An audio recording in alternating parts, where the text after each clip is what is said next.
Okay.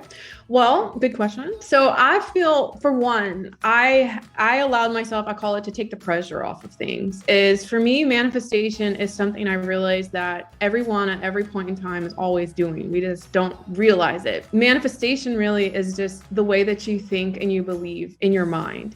That's a lot.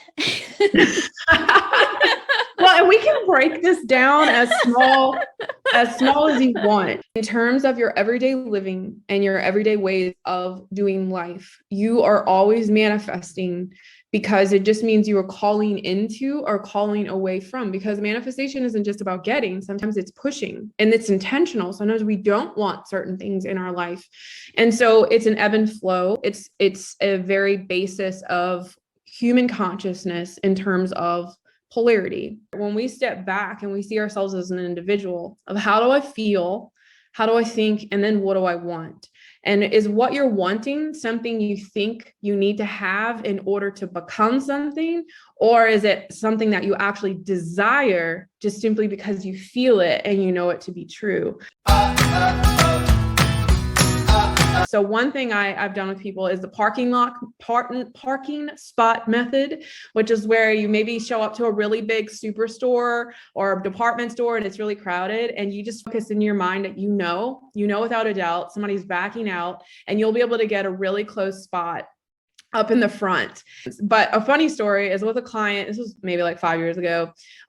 She was really new to this and also just lacked a lot of belief in anything. And so for her, I told her to manifest an animal. And so she tried to trick me into, because I told her it could show up in any way. Like, it doesn't have to be like literally walking in front of you. I was like, but it's going to show up to you. And I was like, and make the intention it's going to show up to you within 24 hours. Well, she apparently picked a dragon, because she's like, yeah, okay, that's not going to happen. So I'm going to prove her wrong. Well, the next morning she shows up to her office and the letterhead she opens has a giant dragon on it. So she's like, okay. So sometimes we can start off with stuff small like that. And I think that allows that inner belief system of ourselves to I don't know, become more wonderous, if that makes sense. Yeah. You're going to meet yourself as a child, because it has a lot to do with how you're going to create as an adult. In the moments of nostalgia, in the moments of wonder, in the moments of, regardless of how your family life was, or chaotic or peaceful, however it was, when you kind of were in the world of wonder of your mind, was it with a pen and paper? Were you a natural writer? Were you a doodler? Were you the sitting down daydreamer? How did you process the most in that factor?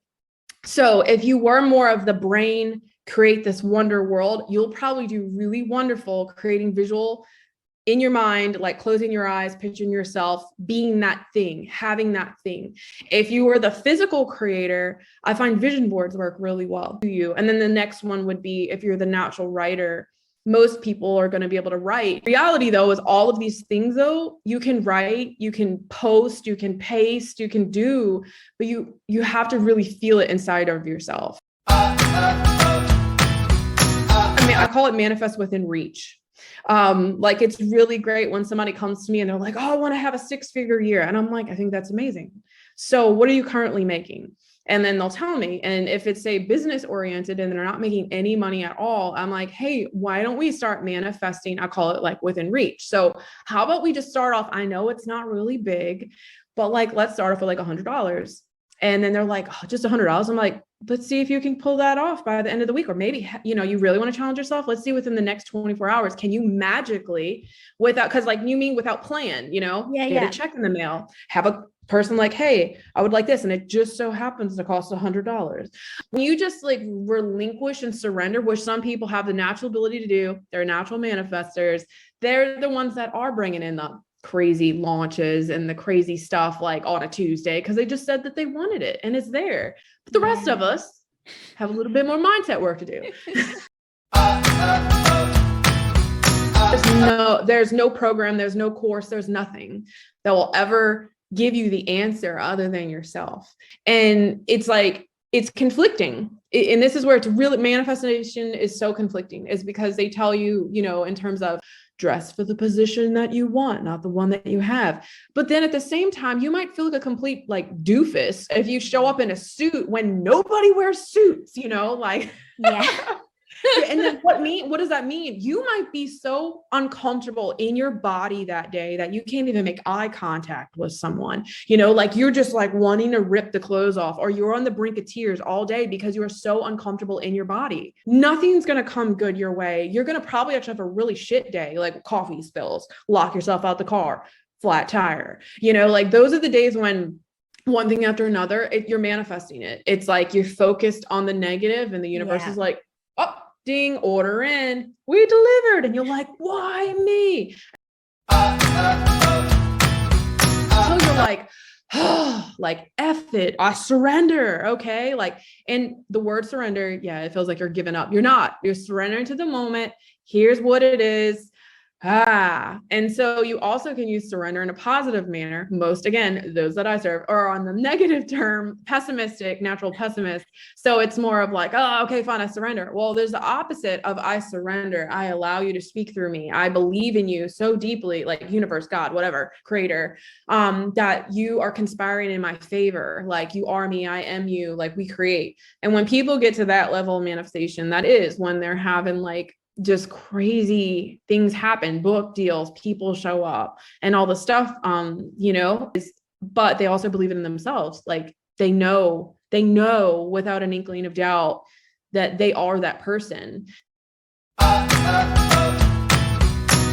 when you open up like the little magic key that allows so much more in and goes into the words of like, metamorphosis, transformation. I'm trying to think of other words people talk about, like quantum leaps and quantum shifts. All you're doing is just moving into this like little waiting room that you don't know that's there. It's like a little, magic club that you got a secret door in the back and there's a cooler club inside the, the janky bar. Well, it's like one of those things is you have all these spaces inside of your consciousness, inside of your mind that are there.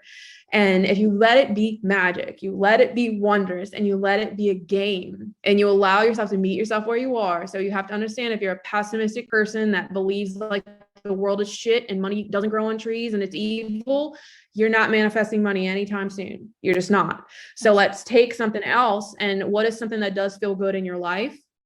And whatever it is for you, you pick that. Then I want you to focus on that area to try to see where you can grow it more in favor of you, or more things coming to you opposed to more things repelling from you. And you have to be real with yourself. We want to be something different, but we have to be who we are right now, not who we want to be.